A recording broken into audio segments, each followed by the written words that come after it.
Salutations everybody, it is Matty here today, and we have a lot of brand new information for Skyrim Anniversary Edition to comb through in today's video. Still no price though. I'm telling you right now, mark it here. $30 with Game Pass, $60 on its own. If it was cheaper than that, Bethesda would have already told us. We'll wait and see what the actual price tag is. That's my prediction. With that, ladies and gentlemen, we have new quests, weapons and armor, and locations that we'll be able to explore in Anniversary Edition, and now we have more information on them thanks to a Bethesda blog post that we'll be going through today. But what do you like more than Skyrim? Spawnwave.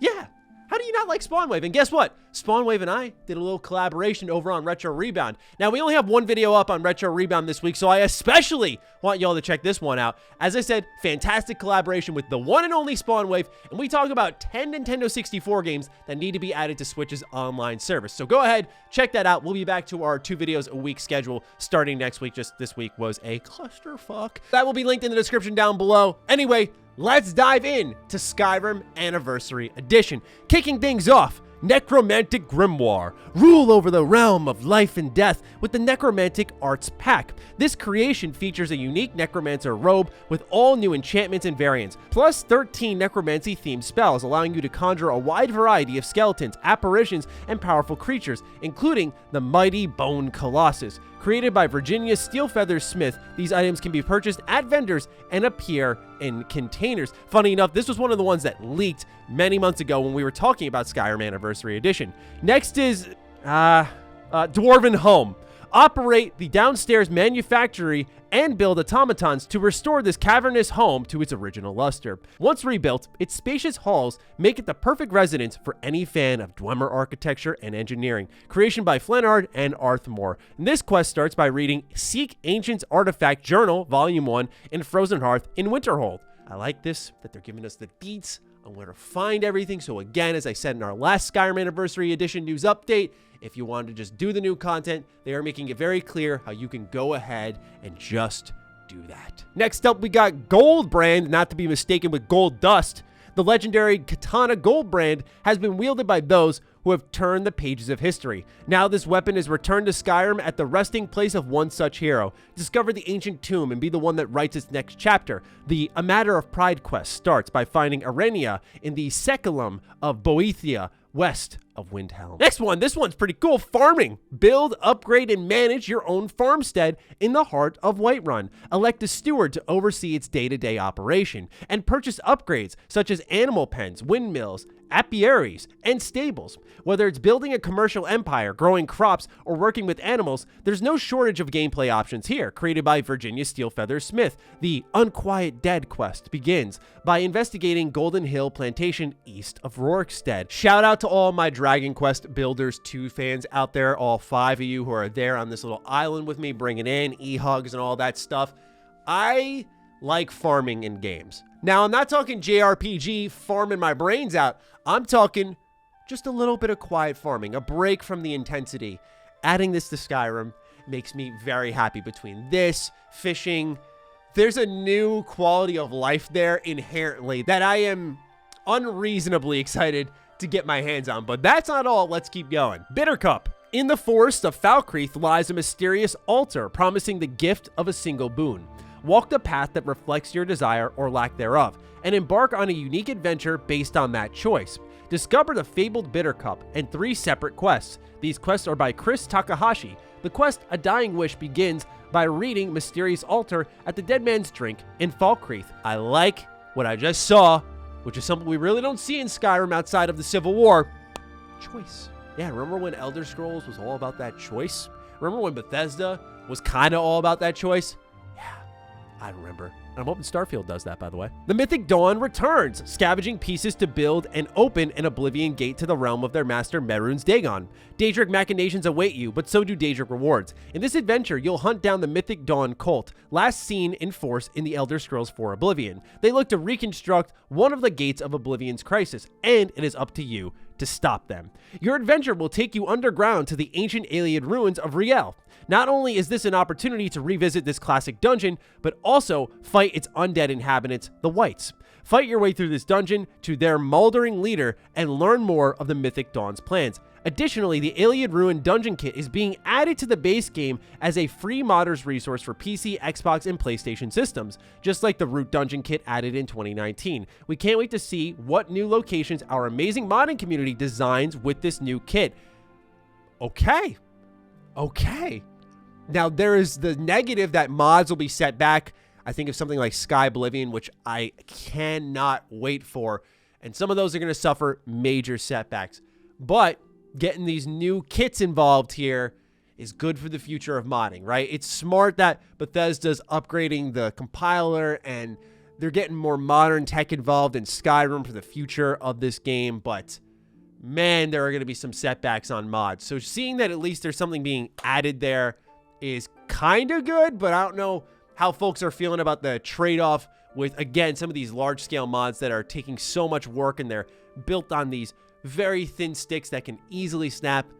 But still, nice to see new additions. The Cause is a multi-layered and multi-site adventure. In addition to new enemies, it also adds new gear to obtain and even a summonable Daedric horse. Dig deep and reap the rewards while dashing this nefarious plot, which we can see some screenshots within the Iliad Ruins here, and I believe this is the leader that they were talking about. Next is the Relics of Morrowind in the Tribunal questline, including powerful artifacts like Hope's Fire and True Flame. Most consider the Tribunal Temple to be a thing of the past. They assume no one would still worship the so-called living gods of Amalexia, Silthasil, and Vivek after their disappearance, but not all have moved on, and pockets remain following the old ways. In Ghosts of the Tribunal, you have the opportunity to assist and rebuild one of these rebel groups or wipe them out completely. Whichever you choose, this adventure will reward you with new gear inspired by Morrowind. Oh yes, again, choice.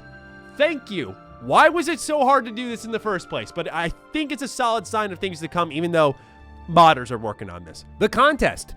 Behind the din of tavern chatter, two warriors are embroiled in an argument. To settle it, they embark on a quest to see who can slay a monstrous spider, follow their trail, and learn what became of them. Includes the legendary Fist of Randagulf and the Ice Blade of Monarch quest by Chris Takahashi. The Con to Web quest starts by reading Adonato Liatelli's journal in Candlehearth Hall. Bow of Shadows, forged by Nocturnal and used by assassins, it grants the user the gifts of invisibility and speed. Quest by Chris Takahashi. The In the Shadows quest starts by speaking to the Jarl's Steward in Dragon's Reach. So you can actually get that one pretty immediately. That's right in Whiterun, which is one of the first places you visit in the beginning hours of the game. So pretty good to see. Bloodchill Manor. Perched high in the mountains to the north, this unique player home features several multi-level living quarters, including a dungeon area and bed coffins, perfect for Wardens of the Night, created by Eleonora. The Guests for Dinner questline starts by reading the dinner invitation delivered by courier upon reaching level 12. Then there's the Headman's Cleaver. The Bloodfall Queen has had her cleaver stolen by an old foe. Track the bandits to their hideout and claim the Headman's Cleaver as your reward. After all, the Queen can replace the weapon. What she desires is revenge. Quest by Chris Takahashi again. The Blood in the Water quest can be provided when asking an innkeeper if they've heard any rumors lately. Hey, shout out to Chris Takahashi. Names all over this Creation Club content. A lot of work is being put in here. Let's keep going because, again, there's more.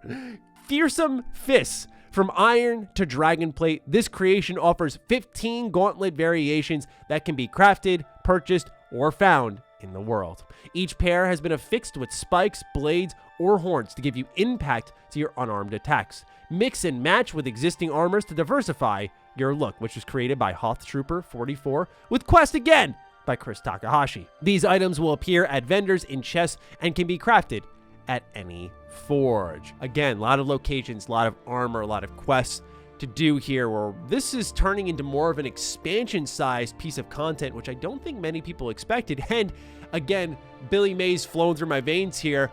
There's more. Gallows Hall. Old forts have been long bastions for the dead, as mortals both wicked and misunderstood have hung from their gallows. Here, a necromancer can find a home, filling its coffers with treasures, provided they survive it. Claim the legendary Blood Worm Helm, Helm of Orain Bearclaw, and Staff of Worms to wield the power of Manny Marco himself. Created by Rich Marin, the Dreams of the Dead quest starts by reading Nara's journal within the abandoned fort on the northern edge of Mara's Eye Pond.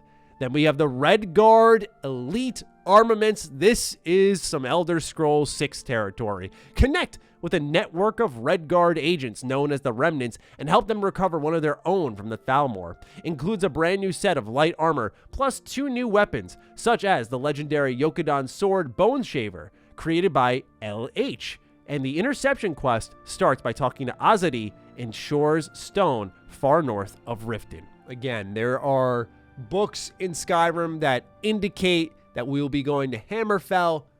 Pay close attention to any type of Redguard involvement, because Bethesda is very deliberate in their teasing. When we saw them do it at the beginning of this year with the location for Elder Scrolls 6, and then we're seeing them do deliberate nostalgia dives here. A little Morrowind here, a little Oblivion there. I think this could be a little bit more than what we're assuming, but I also could just be reading too deep.